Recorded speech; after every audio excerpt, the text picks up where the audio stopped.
Well, good evening, friend. What a thrill. What an absolute joy. What a blessing to be with you this particular evening. I am so glad, so grateful that you tuned in. Friend, I miss you when I'm away. I don't like being away from you. And I do everything that I can to make sure that I protect whatever time I can to have this conversation with you. I only get a chance to come to you one night this week, and tonight is that night, and I'm grateful for it. Many of you already know. For those of you that don't, I have a rather hectic travel schedule for which I am very grateful.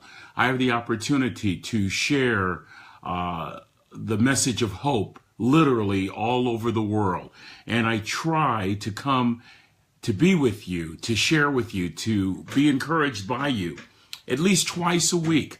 And sometimes, like this week, I'm flying almost every evening or speaking at the time that I desire to deliver these messages. So on these weeks where it's only one time, bear with me.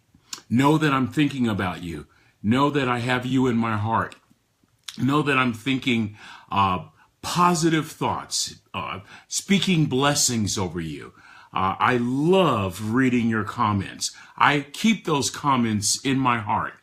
A couple of days ago, I had an opportunity to just spend some time and just read through all the different comments from the last week. And I was so encouraged by you folks.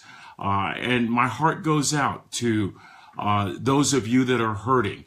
And I'm here to tell those of you that have no hope, those that feel no reason for which to hope, that there's always hope. In the words of a third grade dropout, never lose hope. Never lose hope. Never quit fighting. Keep standing, no matter what. Remember those words at the casket of my first wife that my father shared? Son, just stand. No matter what, you keep standing. You don't quit. So I have a powerful word tonight that I trust is going to encourage you. It might seem a bit awkward what I'm going to say. It might even seem incongruent, but just hang in there with me, because I'm going to talk about why I think that difficult times are gifts in our lives.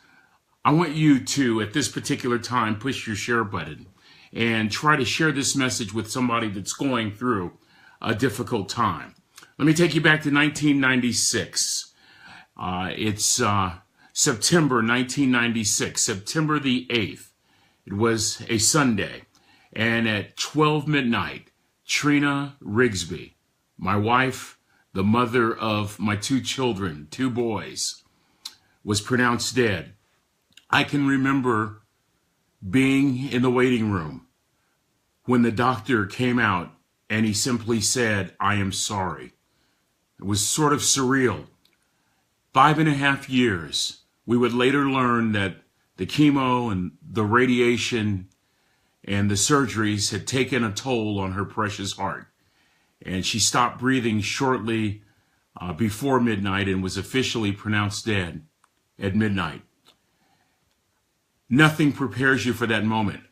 People have said to me, well, you know, at least you had 5.5 years to prepare. Let me make this emphatically clear. Nothing prepares you for that moment. You might have a mom or a dad that they've been ill for some time, but nothing prepares you for that moment when a doctor says, "I'm sorry," or when they stop breathing. You don't spend all that time, or at least I didn't, preparing for Trina to die. My hope was in God. And until her final breath, I believed that she would live. That wasn't the case. That wasn't what was meant to be. And I found myself, and the boys found themselves, momentarily lost. For a couple of years in my case, despondent, dejected, disappointed, discouraged, filled with despair, filled with a sense of loneliness like I can't describe. If somebody would have had the nerve to tell me 21 years ago that that was a gift, I probably would have punched them in the nose. I didn't realize it, and it took me a while to realize one simple fact. Your greatest learning doesn't take place on the mountaintop. Oh, come on. I wish I could report that, but in my case, my greatest learning never occurred on any mountaintop. It always occurred in a valley called adversity, in a valley called struggle, in a valley called pain, in a valley where I had to make the choice to either quit or stand. That's where my greatest growing occurs. I would encourage every one of you to pick up this book that I mentioned last week. I hope someday to meet this author because he makes a lot of sense to me. His last name is Chand, C-H-A-N-D, first name Samuel, and it's titled Leadership Pain. And he makes the point that we have looked at pain in our society in a very negative way, and because of that negative lens, we see no justification to be encouraged. We see no reason to be helped. And he makes a counter argument. Hang in there. Stick with it. 21 years I've had to think about the pain, the heart-wrenching, horrific pain of two boys losing a mom, of a husband losing a wife. I can't speak on behalf of my sons, but I can certainly tell you that it was the worst pain I have ever experienced and don't care to ever experience anything like that. But now 21 years later, I look at it as a gift. I need you to listen to me. In my case, I'm not talking about you. I'm just talking about in my case. I am convinced that my heart had to be broken so that I would have a heart for the brokenhearted. I had no heart for the brokenhearted. But Rick, weren't you a pastor? Yeah. Weren't you a man of faith? Yeah. Didn't you show compassion? I'd like to think so, but I didn't have a heart for the brokenhearted. I probably showed compassion. I probably said what a lot of people say. Oh, I'm sorry for your loss. Oh, in time, you'll get over it. Oh, hang in there, as I grabbed the hand of my wife and walked away. I might have shown compassion, but I wasn't reflecting a heart filled with compassion. That was until my heart was broken. Now I have tremendous compassion. All I have to do is hear the word widow. All I have to do is hear the word widower. And all I have to do is hear that a child has passed away, that a mom has lost her battle, that a father has passed away, that a grandfather or a beloved grandmother have died. And my heart immediately is filled with compassion. And oftentimes I don't even want to say anything. I just want to be there and just let them know that I'm standing with them, and also to let them see a glimmer of hope in my eye. 21 years later, I see Trina's home going very differently. When I was in the moment, when I was in the heat of the battle, I had the tendency, please don't make my mistake, friend, I had the tendency to make it all about me. It was woe is me. I'll never be whole. I will always be damaged. I will always be lonely. I will always be uneven. I will always be a mess. It was about me for so long that I quickly learned to medicate my pain and disguise my real feelings. I medicated my pain, as many of you know, with feelings and with food. If I didn't feel like doing something, I didn't do it. And I was going to eat my way into comfort, and you weren't going to tell me how much or how little I was going to eat. I simply was searching for something out there that could only be found in here. So it took a while, but in the process, I gained tremendous compassion for people, anybody going through anything. My heart aches. 21 years later, it's a gift. There is no ifs, ands, or buts about it. Friend, I'm just speaking on my behalf. I don't want to diminish your story in any way, but speaking on my behalf, how could the worst days of my life become the best days? How could the worst days of my life have hope in them? How could that be? I'm in chapter 2. Remember, I told you every week I want to read a few pages from a chapter. I'm on page 39. Page 39 for those of you that have the book. If you don't, make sure you order your copy when you're able to from Amazon.com or contact our office. And I hope that you will be encouraged and pass it on to others. But I want you to listen to me talking about being in the valley, 1996. I write this on page 39, chapter number 2. Consider what one encounters in the midst of trauma. Uncertainty. You're not convinced if you're going to survive. Second, unevenness.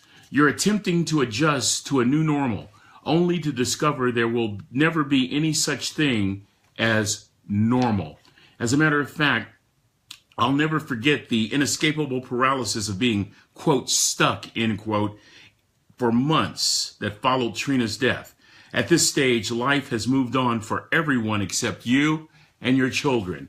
And third, consider this encounter in the midst of trauma. Fear. The future, I wrote, has betrayed me. Why should I trust in it anymore? My anger and my uncertainty mask a frightening new outlook on life. I once looked on the future as a reliable old friend. Now I was afraid of the future, afraid to hope. Those feelings are real. Fear, that's real. Unevenness, uncertainty, those feelings were real. But I would contend with you that it was necessary for me to battle those feelings. Listen to me. It was necessary for me to confront those feelings. It was necessary for me to struggle with those feelings. That's where growth occurs. It's in the pain of dealing with uncertainty. It's in the frustration of dealing with unevenness. It's in the absurdity of dealing with fear that you make choices to start living again. It was a gift. It was gift wrapped as a gift. Why do I say that? I'm looking at the people that I help today. I'm looking at the people that I encourage today. Trust me, I never would have signed up for this 21 years ago. And so in some ways, I was cornered into having to make choices that I didn't want to make. But now, looking back, I see it as a tremendous honor and gift to be able to go through something, realize some things about myself, realize some things about my God, and be able to take some lessons from the valley and help another human being. You know what I love, friend? I love the fact that I am able to talk to people at every level. I love talking to people from different religions. I love my Muslim brothers and sisters. I love my atheist brothers and sisters. I love my redneck brothers and sisters. I'm a blackneck redneck. We don't have to think alike, but let's think together and try to encourage and help each other. And here's how I seek to live my entire life, the remainder of my life, helping others by learning those lessons that I learned in the valley, in the pit, in the painful areas and spaces of my life, and taking those lessons and helping others wherever I can. You know, it's interesting. I just got off the road yesterday. I go back on the road tomorrow. Oftentimes, this is what I'm discovering, friend. Listen to me. It's not the 3,000 people that I'm talking to that's my target. Oftentimes in my life, God will have one person for me to talk to. Sometimes it's a flight attendant. Sometimes it's the person sitting next to me in the seat. Sometimes it's the maid at the hotel. Sometimes it's the shoe shine person. Sometimes it's the maitre d' at the restaurant. Sometimes it's the general manager of the hotel. It has nothing to do with status. Listen, nothing to do with position. Listen to me. It has nothing to do with what you do for a living or what you look like or what you believe. You know what I know? Everybody is looking for hope. Everybody wants to be encouraged. Everybody wants to be uplifted. And if God has chosen me to deliver that assignment, I'm honored. But in order to deliver that assignment effectively, I have to know, I have to sense what somebody might be sensing. Maybe not exactly, but I have to have a sensing of what struggle is all about. And so it is my privilege, believe me when I tell you, it is my privilege to take the hard, uneven, uncertain, painful episodes of my life and use them to help anybody, anywhere, anytime that just might need some help. You know what? Sometimes it's a smile. I'm not fully dressed unless I have a smile on my face. Sometimes it's a word of encouragement. Let your words be seasoned with grace. Sometimes it's an uplifting look that has hope in that look. For hope sees the invisible. Thank you, Helen Keller. So sometimes it's encouraging folks to feel something more than they're feeling. Hope feels the intangible. So sometimes it's an opportunity to tell people, if you think you can or if you think you can't, you're right. Hope achieves the impossible. I'm living proof. I literally went from dying with my wife and literally being in that casket and literally lowering myself in that grave to saying things like, I wonder what would happen if. I just wonder, is there a possibility that someday my life might be better? Baby steps that lead to today me saying #Hope Strong. Baby steps that lead me today to saying hope is a lifestyle. Baby steps that lead me to saying today, never lose hope. Baby steps that have shaped the contours of every portion of my day. Friend, I go through my day believing the best. I go through my day expecting an absolute best outcome. I go through my day reminded and mindful that hope is a quality that places a transformative demand within every one of our hearts to expect the best. It changes everything. Well, Rick, what if your situation doesn't change? Whether your situation changes or not is not the point. I submit to you my strongest case. A dying wife in a hopeless situation who had hope until her last breath and left me with these words. Doesn't matter to me any longer how long I live. What matters is how I live. My last words to you tonight, very simple. How you living? Hopeless or hope-filled? Friend, don't be afraid to hope. Oh, I wish I could be with you all evening. I love y'all way more than you love me. Trust me, I love y'all. I could talk to you all night long. You know what? I have this crazy thought. I just have this thought of just talking while you go on with your evening and just sort of being in the background. And every once in a while you catching a nugget saying, believe more, trust more. And I talk a little bit more and you're listening and you hear this nugget. Expect the best. Expect more from tomorrow. Just little nuggets that uplift, little nuggets that encourage, little nuggets that say you can. Little nuggets like the massive little nugget. Note the incongruency. From a third grade dropout, the wisest man I ever met in my life. Note the incongruency. Son, just stand. He said that to me in a funeral home. He said that to me while I'm looking at the casket of my wife. Talk about incongruent. Son, just stand. Little nugget, massive implication. What a gift. Thanks, Dad. What a gift. Your difficult circumstance today, I guarantee you, if you keep standing, tomorrow you just may call it a gift. Keep standing. Hope strong. Believe. Don't ever give up. Be blessed, my friend. Be blessed. Be blessed. May your heart be filled with peace. I have become fond of this scripture, and I want to share it with you as we close. It's found in Romans chapter number 15, verse 13. May the God of hope fill your heart with joy and peace as you trust in him. Be blessed. Be blessed. I cannot wait until we talk again next week. See you soon.